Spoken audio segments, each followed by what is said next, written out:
What's going on, guys? Shane here with a really bad sunburn. So the question today is, should I throw punches to the body in a street fight? Is it even worth it? Now, in fighting, with questions like this, the answer is usually it's situationally dependent, right? It depends. Is that punch even available to you?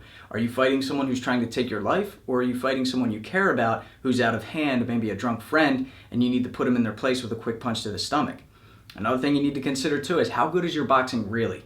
Is the liver shot your signature move because you're really good at slipping the right hand, taking your head out of the center line, and countering with a left hook?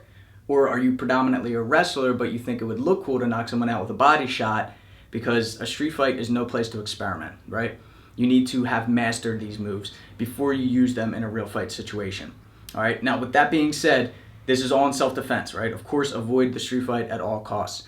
So let's weigh out the pros and cons now. The pros of throwing shots to the body are, it doesn't show damage. It's not as evident, right? If I punch someone in the nose, break their nose, and they have raccoon eyes the next day, that's going to look really bad in court. They're going to look like the victim, and I'm going to look like the bad guy.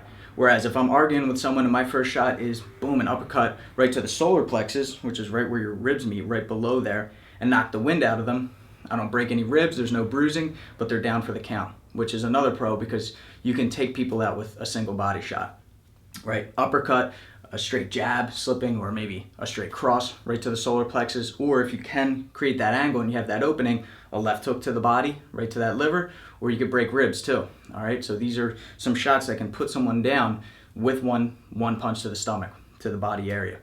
All right, another pro too is you're not gonna damage your hands punching someone to the stomach, right? So you punch someone in the head, you could break your hand, then you can't use that hand for the rest of the fight, but you could punch all day to the body, all right? Now, there comes cons with this, of course. If your technique isn't correct, let's say you reach for a hook to the body, you're gonna leave yourself exposed, and most people headhunt in a street fight, you get caught on the chin and get knocked out, you lost. You're in a really bad spot now, right? Another thing is too, if you don't punch to the right areas, you don't hit that small solar plexus area or the liver or break a rib, maybe you're just punching to the abdominal muscles, which is like body armor, or maybe you hit them on the hip bone, right? You could do more damage to yourself, and they could probably eat that all day because, you know, most people are tensed up in a fight. They're flexing their abs. And like I said, that's a form of body armor, and they can probably take that and then in the meantime counter with punches to the head, may do more damage to you than you're doing to them, all right? So there are pros and cons, but like anything else, if you've practiced it, if you've mastered it, if you've repped it out thousands and thousands of times, and it's available to you, right?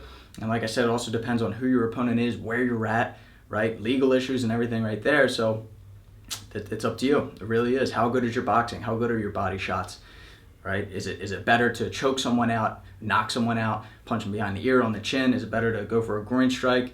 Is it better to turn and run away completely and avoid it? Because that's usually the number one answer, all right? Guys, if you haven't already, please subscribe to get the fight tips before your opponent does. Follow me on Twitter. Follow me on Instagram for the workout of the day. On Snapchat, I do a combo of the day. All right, so fight tips on there. Until next time, I'm Shane with Fight Tips. Self-defense for the underdogs.